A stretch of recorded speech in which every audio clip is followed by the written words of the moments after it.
ya. Pas masa Maba-maba yang katanya Mbak Isti ini masih ada culture shock ya kan, kemarin Mbak Isti cerita. Nah sekarang ini gimana, udah mendingan kah apa culture shocknya masih ada nih? Kalau dibilang mendingan sih ya lumayan lah, udah bisa mulai hidup kayak beradaptasi sama orang-orang di sini. Udah mulai terbiasa sama suasana di Surabaya ini ya. Teman-temannya juga udah mulai enak kan? Iya, kalau teman-temannya ya enak, sekarang udah lebih akrab gitu. Cuman ya tetap aja beberapa ada yang kayak problem kayak, kok gini sih? Masih gitu aja sih. Masih sering kangen sama mama nggak, sama ayah gitu? Ya sering lah, apalagi adik-adik aku gitu kan. Tapi kemarin pas ini pas kan kemarin banyak liburnya tuh, nah itu nyepet-nyepetin buat aku pulang gitu. Benar sih.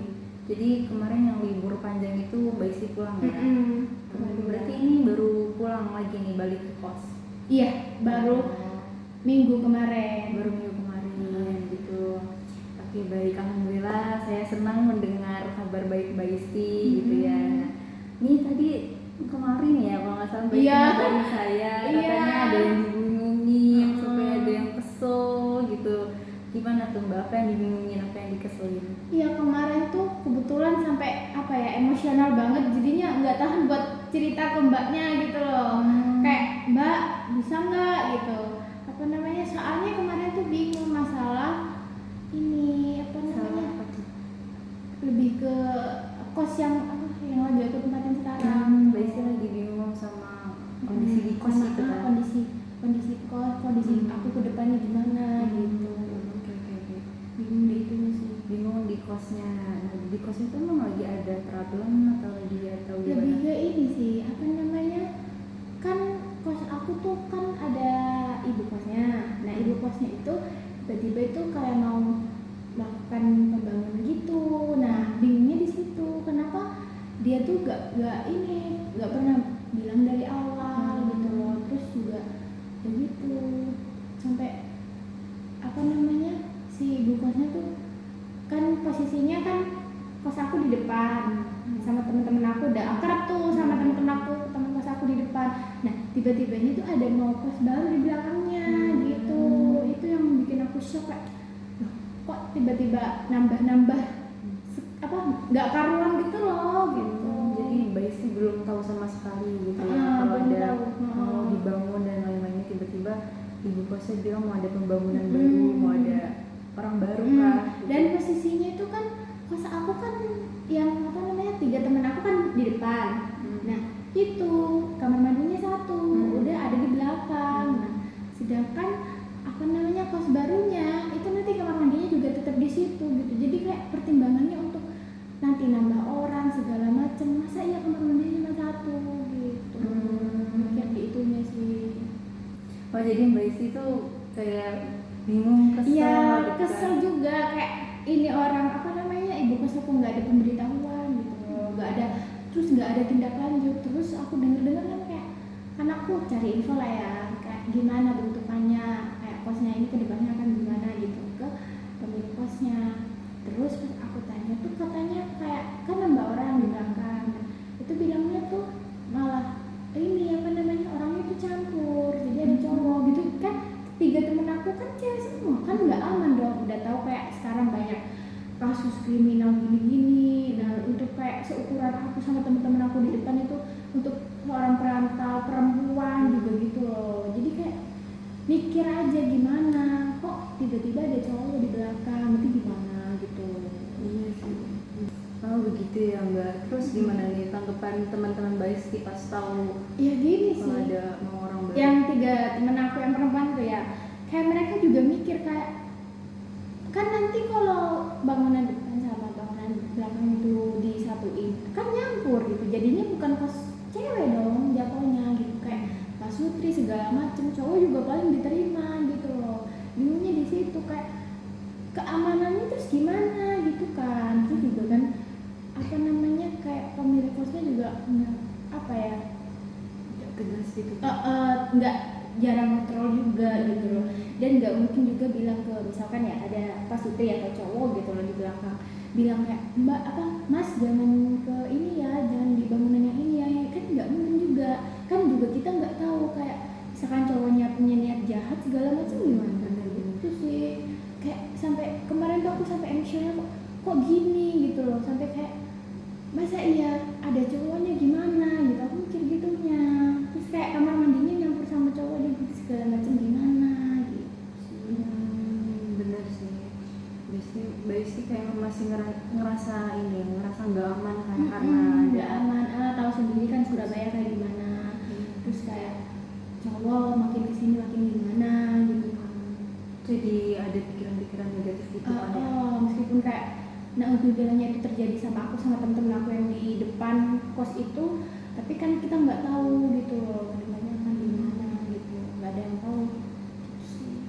Jadi nantinya ke depannya ini kan mau ujian akhir semester gitu ya, berarti otomatis udah mau perpindahan semester gitu kan. Nah, Mbak Isti ini perjanjian di kosnya gimana tuh perbayarnya? Setahun kah atau per bulan kah? Kebetulan itu kan modal satu tuh kan kayak satu kontrakan satu rumah, nah itu bayarnya itu langsung 1 tahun gitu, 1 tahun full dia bayar. Nah bingungnya itu aku cara ngelanjutinnya gimana gitu, karena kayak kan aku nggak tahu pastinya nanti di belakang gimana. Nanti kalau aku terlanjur apa namanya bayar gitu ya, tapi ternyata makin nggak enak kan sayang dong 1 tahunnya itu gitu, nggak bisa dibalikin juga uangnya. Berarti Mbak Isti udah niat buat pindah gitu ya? Itu belum tahu sih ya, karena jujur kayak aku sama teman-teman aku yang apa namanya cewek-cewek yang bertiga deretan itu udah enak-enak semua gitu loh. Juga kayak udah apa ya, udah sama-sama senasib gitu, kayak udah pokoknya klop gitulah gitu. Tapi tiba-tiba cuman gara-gara satu problem itu kita harus mencar gitu. Nanti kayak kita yang bertiga pun nanti beda-beda kan, beda ada yang beda prodi gitu kan, kayak nanti nggak ketemu segala macam gitu sih. Iya benar sih, jadi karena satu problem ini ya. Iya cuman ya problemnya cuma itu ya. Jadi sampai sekarang belum ada kejelasan gitu? Belum ada. Aku juga nggak tahu kepastiannya gimana. Terus kayak aku juga lagi cari-cari info, karena untuk seukuran kos aku itu kayak udah enak, terus terbilang murah gitu loh. Untuk di luaran kayak teman-teman aku kadang kan kesini ke kosnya itu kan, kadang tuh kayak bilang ih enak ya kos kamu gitu karena tuh enak gitu ya. Belum ada kejelasan, terus Mbak Isti ngerasa kurang aman kalau misalkan nanti yang di kosin barunya ini laki-laki atau ada Pak Sutri gitu kan. Terus juga sayang Mbak Isti sama teman-temannya yang udah terlanjur deket gitu, terus tiba-tiba harus pisah ya kan. Jadi sekarang ini sampai sekarang nih belum ada kejelasan. Belum ada. Aku sama teman-teman aku itu udah bener-bener ngechatting di grup, juga nge-CP sama pemilik kosnya juga nggak ada respon, masih sering bilangnya kayak belum tahu gitu.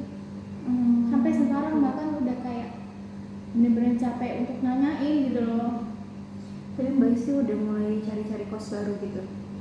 Beberapa sih, tapi rata-rata itu yang tak survei ya, itu kayak udah fasilitasnya nggak lengkap, kadang ya ada yang lengkap tapi untuk aku itu kemahalan. Bener.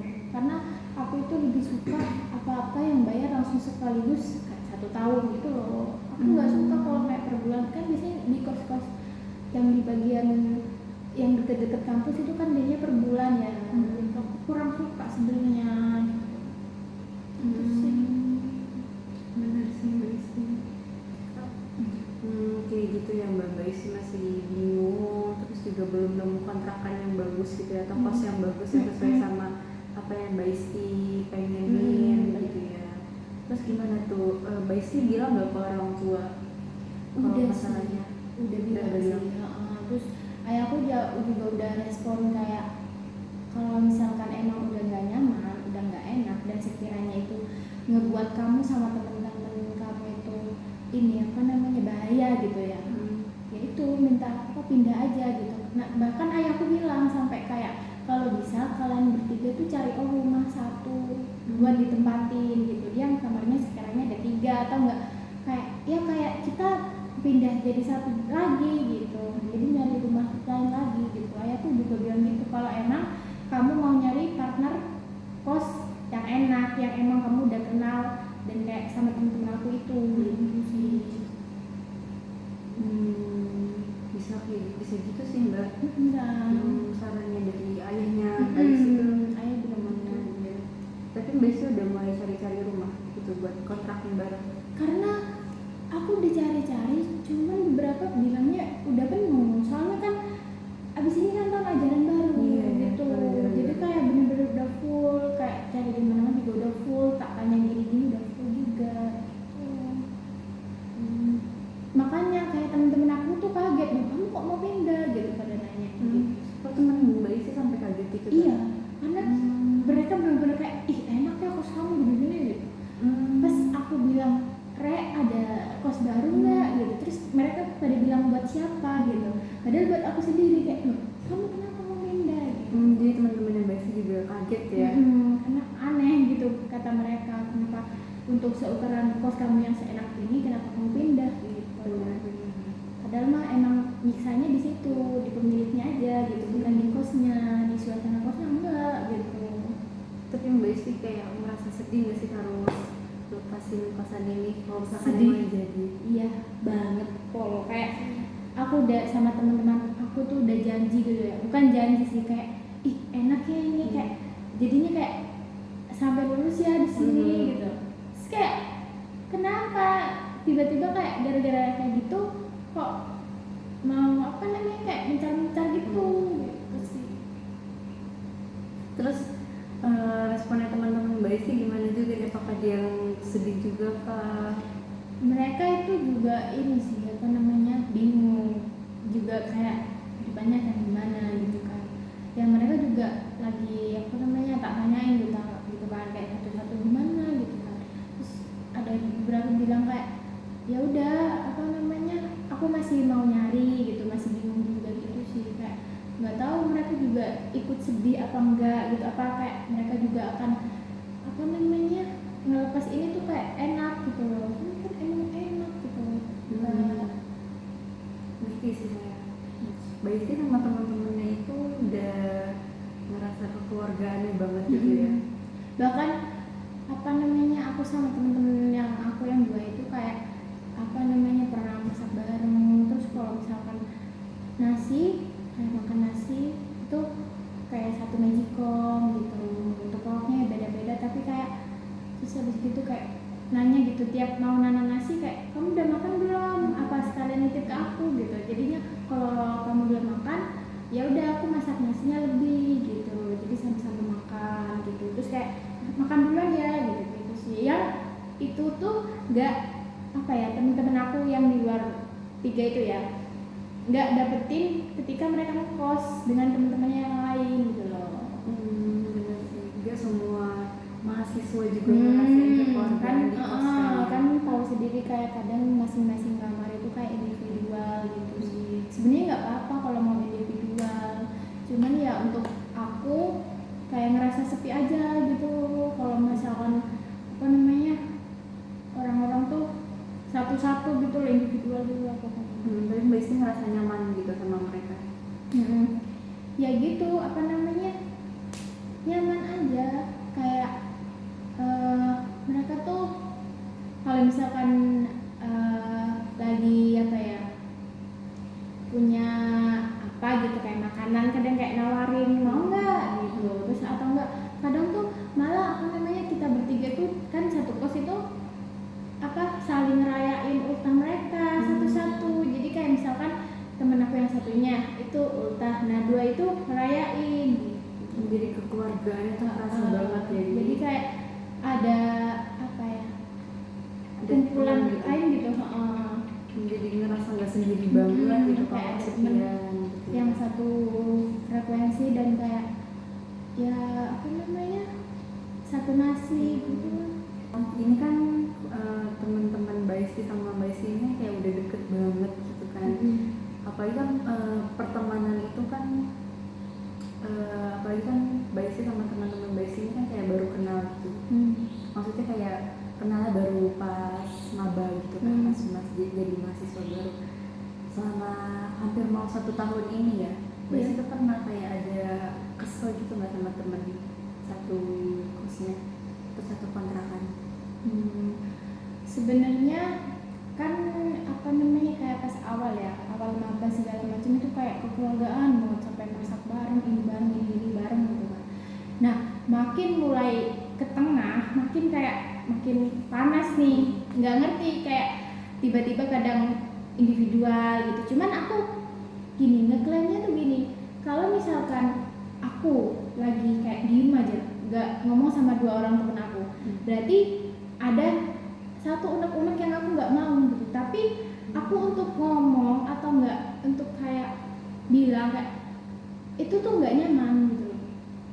Jadi Mbak Isti kalau ada unek-unek tuh nggak, tapi sebenarnya bukan kelebih unek-unek sih, atau mungkin kayak capek kali ya, capek sama teman-temannya. enggak capek kan, nggak tahu sih. Kadang kayak aku kadang misalkan ya sama 2 orang temen aku tuh nggak ngomong gitu, nah itu tuh kayak bawahnya capek aja gitu, jadi nggak mau ngomong gitu. Nggak tahu apa itu dari karena aku nggak tahu gitu loh ya anak aku mau apa gitu. Jadi aku tipe yang kayak aku nggak tahu aku mau apa gitu, jadinya aku juga nggak tahu, nggak bisa ngeidentifikasi orang apa diri sendiri kali ya gitu namanya. Jadi bingung gitu loh, nggak ngerti kayak mauku tuh apa, kenapa aku nggak ngomong sama 2 orang temen aku gitu.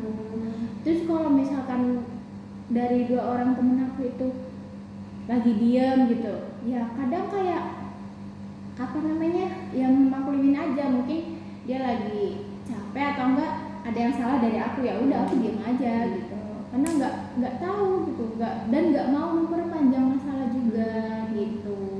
jadi kalau lagi pada capek pada diem-dieman gitu Ya udah langsung aku di kamar gitu toh gitu. Jadi kayak bener-bener nggak mau diganggu, dan aku juga nggak tahu kadang alasannya tuh apa gitu, kayak bawahnya gimana gitu, kayak capek aja gitu, kayak nggak mau sama orang-orang aja gitu. Tapi kalau kadang aku udah kayak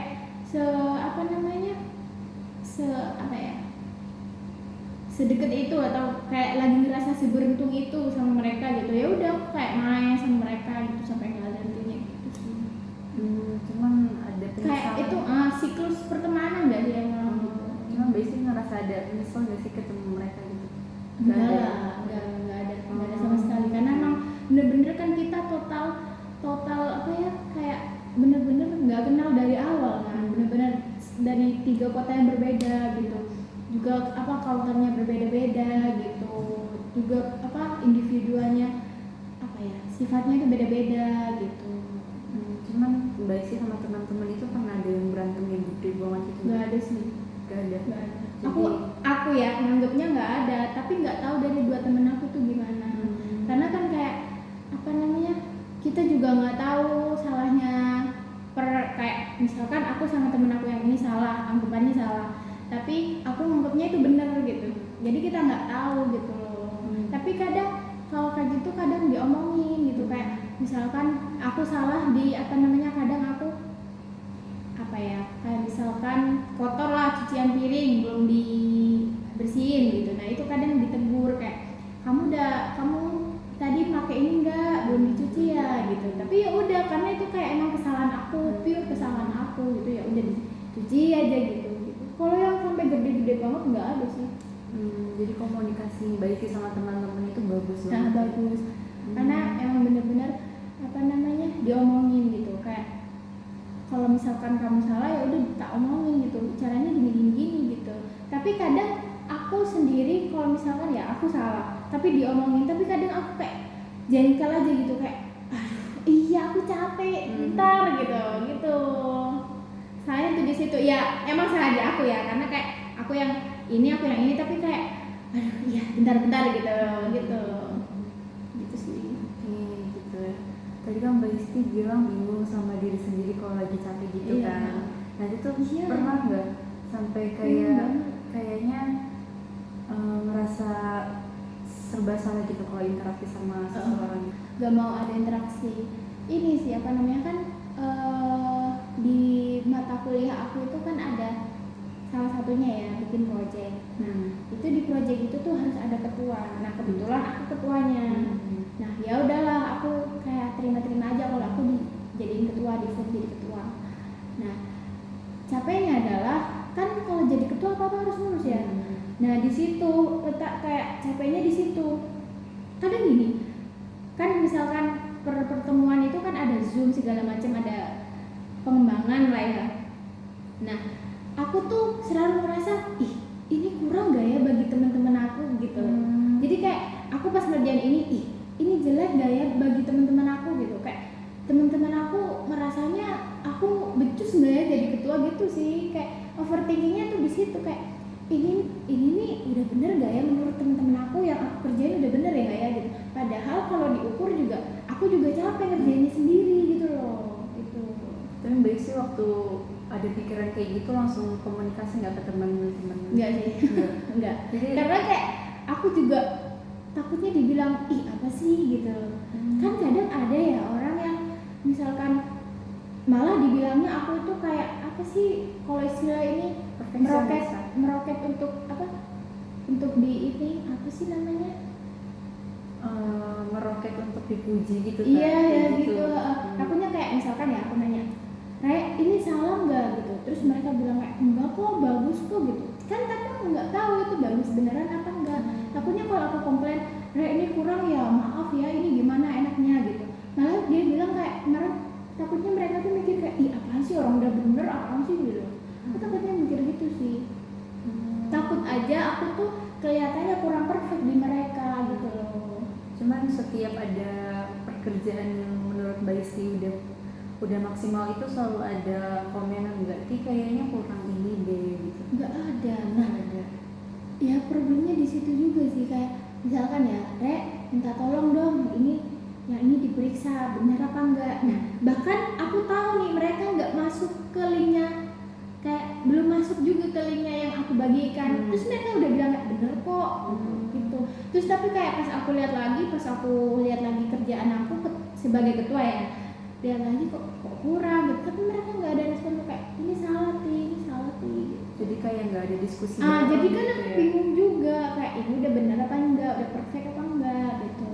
Nanti kalau ditanya apa namanya, aku minta maaf, aku kadang malah ini apa namanya, Mbak boleh deh lihat chat aku nanti ya di kelompok aku. Bahkan sering bilang kayak maaf ya Re, aku kan itu kan ada kayak wawancara gitu kan sama apa dosen pengembangannya. Kayak ditanyain kan cuman ketua yang ditanyain. Nah kayak dan apa namanya siswa-siswa yang lain tuh lihat gitu loh, perhatiin juga Zoom gitu. Terus kayak pas aku bilang kayak ini mau dijawab apa, nggak ada respon tuh di grupnya. Kayak ya udah aku jawab setahunya aku dan sebisanya aku kan kayak apa namanya, iya Pak yang ini pengembangannya gini-gini, yang ini gini-gini gitu kan. Tapi pas posisinya di situ mereka tuh kayak aku bilang aku salah ya Re gitu, kayak aduh maaf ya salah ya ini. Malah bilangnya nggak apa-apa kok gitu kan, berarti bisa dibilang mereka nganggapnya aku salah dong jawab kayak gitu gitu, bukan kayak enggak kok bener gitu, enggak, mereka bilang nggak apa-apa kok gitu sih. Kayak jadi kan ke akunya sendiri tuh bingung gitu, jadi nggak ada masukan, nggak ada kontribusi. Bener. Jadi cuman setiap Mbak Isti tanya kan iya aja gitu bener ya. banget Ya, itu yang sih bikin Mbak Isti bingung. Capek juga gitu. Tuh. Tapi Mbak Isti sama teman-temannya karena sekelompok itu kan teman-teman Mbak Isti itu jadi ada renggang komunikasi nggak tuh, jadi aduh aku jadi sebel deh sama dia gitu. Kalau ya lebih kok kalau udah sebel ya udah dibiarin aja, aku diemin gitu loh.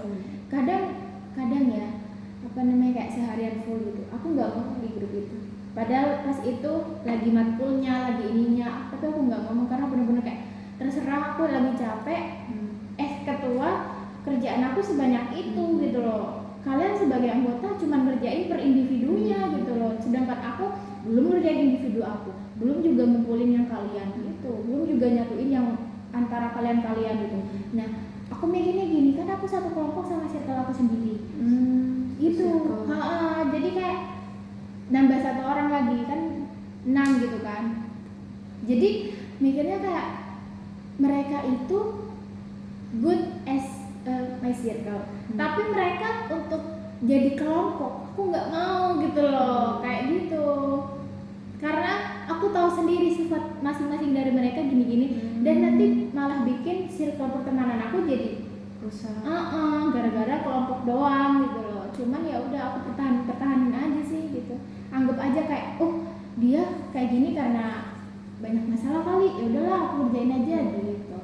Tapi Mbak Isti pernah bilang nggak kayak unek-unek ngeluarin unek-unek ke mereka, aku capek denger kayak capek. Aku jarang karena enggak sih. Enggak pernah. Aku jarang ngeluarin unek-unek sih. Kayak ya udah aku kalau misalkan aku capek ya udah, karena aku ngeklaimnya adalah yang ngerti aku sendiri ya aku gitu loh.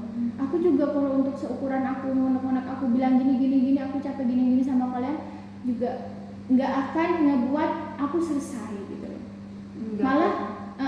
Malah ngebuat aku selesai dengan unek-unek segala macam itu dengan ya udah diem aja gitu loh. Kayak ya udah makan es krim lah gitu, tak bawa gitu aja, daripada aku harus omongin tengkar dengan kayak kalian yang gini-gini. Aduh enggak kayaknya. Jadi Mbak Isti bukan tipe yang gampang ngeluarin anak-anak gitu ya? Karena capek aja gitu, kayak untuk aku ngeluarin usaha aku untuk ngeluarin apa yang aku rasain, ya udah daripada kayak gitu ya udah gitu. Jadi Mbak Isti kalau misalkan capek tuh diem, sambil makan es krim. Lebih kayak gitu, dan ngeklaimnya kayak ya mungkin aku aja yang salah gitu ya, mungkin mereka lagi juga capek. Kayak aku bilangnya kayak semua orang juga capek, seukuran aku dan teman-teman aku yang masuk juga capek gitu. Jadi ya dingertiin aja. Mbak Isti mencoba mengerti teman-teman Mbak Isti dan juga diri Mbak Isti gitu ya. Oke. Jadi ini belum 30 menit ya udah. Oke, saya nambah lagi. Oke, sekarang ini Mbak Isti udah mulai tenang belum nih? Udah cerita ke saya banget sih, udah. Aku kan tadi aku bilang aku jarang untuk ngeluarin unek-unek segala macam, tapi udah dikasih kesempatan untuk kayak gini, ya udah kayak aku nggak perlu ngomong sama teman-teman aku yang lainnya, entah itu teman kos aku, entah itu teman circle aku, kelompok aku, tapi aku dengan cara kayak gini udah ngeluapin emosi aku, ya udah clear gitu loh. Aku nggak ada kayak harus ngomong ke kalian gini-gini, nggak usah gitu. Udah ngerasa plong. Udah. Bisa ada yang pengen dikeluarin lagi kah unek-uneknya? Nggak ada sih, mungkin cuman itu aja sih. Jadi aman ya semuanya. Oke, baik. Jadi saya simpulkan tadi Mbak Isti datang dengan kebingungan dan kekesalan banget kosnya. Iya, tiba-tiba merembet. Iya. Terus sekarang udah bisa paham sama diri sendiri Mbak Isti. Terus udah pokoknya Mbak Isti udah keren banget gitu, udah udah meluapkan emosinya Mbak Isti kepada saya. Saya terima kasih banyak banget Mbak Isti sudah mempercayai saya ya kan. Oke, sekarang Mbak Isti udah nggak ada yang mau disampaikan lagi? Nggak ada, alhamdulillah udah bener-bener aku cerita dari A sampai Z udah selesai deh. Oke, ini konseling kali ini kita tutup saja